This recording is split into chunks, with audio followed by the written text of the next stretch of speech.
buenos días. Mi nombre es Julián Matute y yo les vengo a hablar sobre el periodo de violencia en Colombia. La violencia en Colombia se le conoce al periodo histórico comprendido entre 1948 y 1953. Se caracteriza por los fuertes enfrentamientos entre el Partido Liberal y el Partido Conservador, incluyendo asesinatos, agresiones, disturbios, persecuciones, destrucción de la propiedad privada. Inició tras el asesinato de Jorge Eliezer Gaitán el 9 de abril de 1948, también conocido como el Bogotazo, y finalizó en 1953 tras la creación del Frente Nacional, el cual dio inicio a una paz entre liberales y conservadores, que consistía en alternar la presidencia entre los dos. Razones de la violencia en Colombia. Lo que llevó al periodo de la violencia en Colombia fue el hecho de que el Partido Liberal llevaba ya casi 16 años en el poder de la presidencia, hasta las elecciones de 1946, cuando Mariano Ospina, candidato del Partido Conservador, llega al poder. Jorge Eliezer Gaitán era entonces candidato del Partido Liberal más poderoso, siendo una gran amenaza para los conservadores en las próximas elecciones de 1946.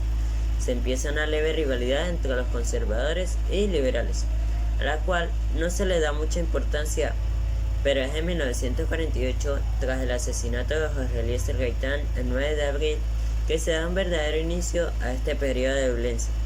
La noche de este mismo día tiene una serie de protestas y desórdenes en el centro de la capital, hecho que se le conoce como el Bogotá.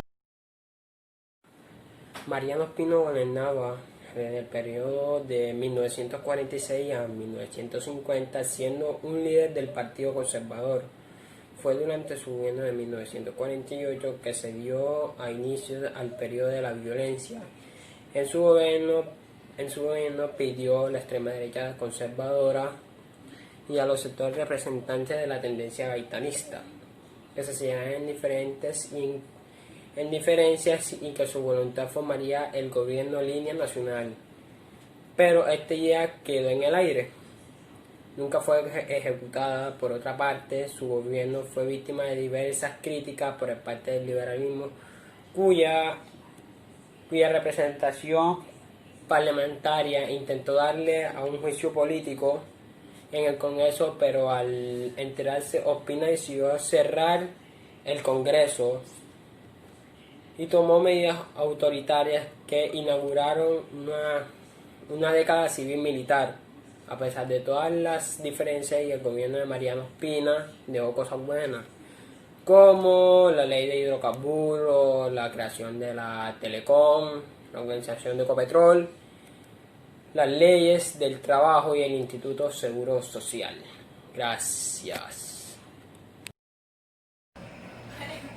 Zonas de violencia. Las zonas que se vieron más afectadas por la violencia fueron Santander, Boyacá, Cundinamarca, Caldas, Tolima, Huila, Risaralda, Quindío y Norte del Valle, más específicamente en las zonas del campo.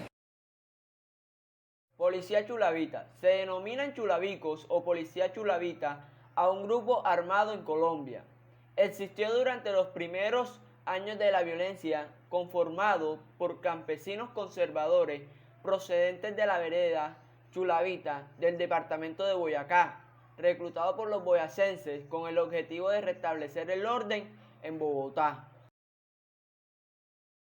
Las guerrillas liberales. Las guerrillas liberales procedían de Antioquia, Santander, Cundinamarca, Tolima y principalmente de los llanos orientales. Estaban conformadas por miembros liberales. Estos eran denominados como bandoleros y se dedican a luchar contra los chulavitas, ya que estos últimos llegaron a su región y empezaron a hacer una serie de destrucción, asesinatos de forma violenta en sus habitantes. El bandolerismo en Colombia se dio como consecuencia de la violencia. Los bandoleros eran campesinos procedentes de varios pueblos víctimas de la violencia. Se conformaban por grupos de cuadrillas como guerrillas. Su objetivo era el asalto a fincas pudientes con el fin de repartirse el botín entre ellos, cobro de extorsiones a dichos propietarios, saquear y robar cosechas, entre otros. Dichos bandoleros no seguían ninguna ideología, ya que su objetivo era solo causar caos. situación en el campo. El campo es el escenario principal de la violencia. Es allí donde el asesinato, agresiones, persecuciones, destrucción a la propiedad privada, entre otros, tienen lugar en esta situación. Los campesinos son los más afectados. Buenos días, profesora. Soy José Day Martínez y hoy le vengo a hablar sobre el crecimiento urbano. El crecimiento urbano se dio a los tratamientos forzosos causados por los grupos armados que atacaron a los campesinos, los cuales se vieron obligados a emigrar del campo a la ciudad.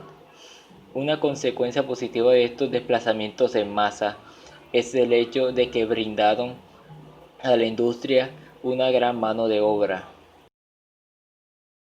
Buenos días, profesora. Soy José David Martínez y hoy le vengo a hablar sobre el desarrollo agroindustrial.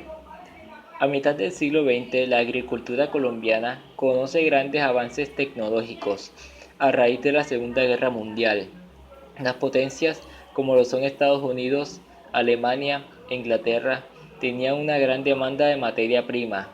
El país, específicamente la industria, y en este caso la agroindustria, se obliga a técnicas de cultivo más efectivas que permiten un mayor desempeño. Además, el campo se quedaba con sus trabajadores de las migraciones forzosas ocasionadas por la violencia.